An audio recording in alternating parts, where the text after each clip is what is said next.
isang iglap, nilipol ang nayon ng people of Golnir. Tatlong primordial gods ang lumusob, walang iniwan kundi bangkay at abo. Ngunit sa sandaling akala nila'y tapos na ang lahat, bigla silang huminto. Isang misteryosong barrier ang pumuprotekta kay Belk, hinaharangan ang kahit anong atake. Habang sinusubukan nilang intindihin ang nangyayari, unti-unti silang nagiging abo, isa-isa, sa harap ng isang lihim na hindi nila kayang burahin. Sa gitna ng nagkalat na pagkawasak, muling sumiklab ang bakbakan sa kabanata, Kintoki laban kay Oden.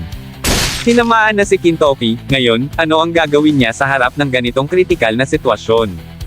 Ito ang tatalakayin ko ngayon, kaya kung handa ka na, Teren at simulan na natin. What's up mga Koops, Manga Moto nagbabalik. Record of Ragnarok Kabanata 114 Spoilers. Magpapatuloy ang kwento sa mas masakit at mas madilim na bahagi ng backstory ni Belk sa chapter 114. Isang trahedyang tunay na tumatak, pinuksa ang buong nayon ng people of Golnir matapos pasukin ng tatlong primordial gods. Dahil sa labis na lakas ng mga ito, walang sino mang Diyos sa loob ng nayon ang nakapalag.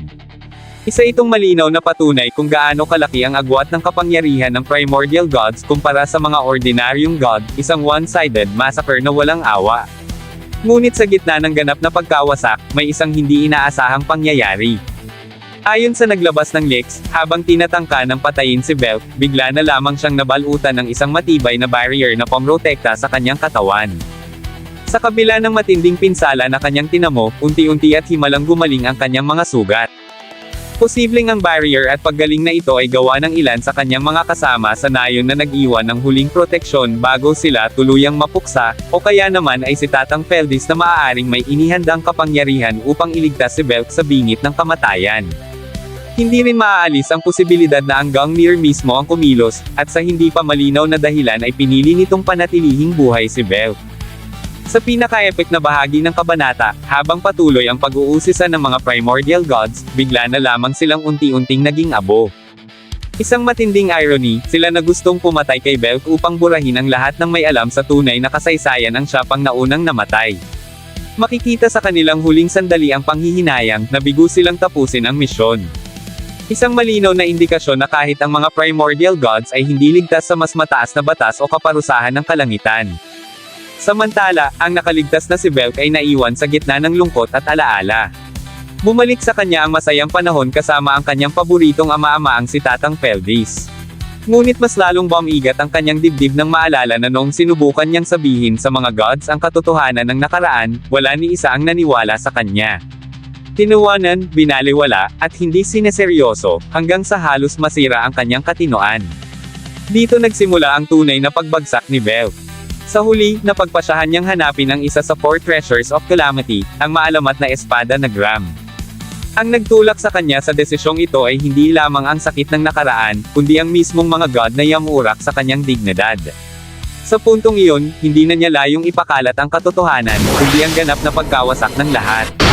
Dito tuluyang niyakap ni Belk ang landas ng puot at kawalan ng pag-asa, isang transisyong napakalinaw at napakabigat sa emosyonal na aspeto ng kwento. Kasama rin sa chapter 114 ang pagpapatuloy ng labanan ni Oden at Sakate Kintoki. Makikita sa mga panel na tila may iniwasan si Kintoki, isang senyales ng kanyang mataas na battle awareness. Ngunit sa sumunod na eksena, tinamaan si Kintoki ng Gungnir, ang divine weapon ni Oden. Ang anggulo ng panel ay mapanlinlang, tila aatake si Kintoki ng harapan, ngunit mula sa kanyang blind spot nang galing ang sibat. Ayon sa spoiler, ang Gungnir ay halos kapareho ng Gai Bolt ni Cuchulainn, isang sandatang may auto-targeting property na automatikong humahabol sa kalaban. Kung totoo ito, malaking problema ito para kay Kintoki dahil kahit iwasan niya ang direktang atake, hahabulin pa rin siya ng sandata. Kung susuriin, sobrang overpowered na ni Oden kahit hindi pa ginagamit ang buong arsenal niya. Mayroon siyang nakakamatay na aura na pumapatay ng anumang buhay na saklaw ng range nito. Makapangyarihang spells na kayang itaboy at duminahin ang kalaban, at ang Gungnir na may auto-tracking capability.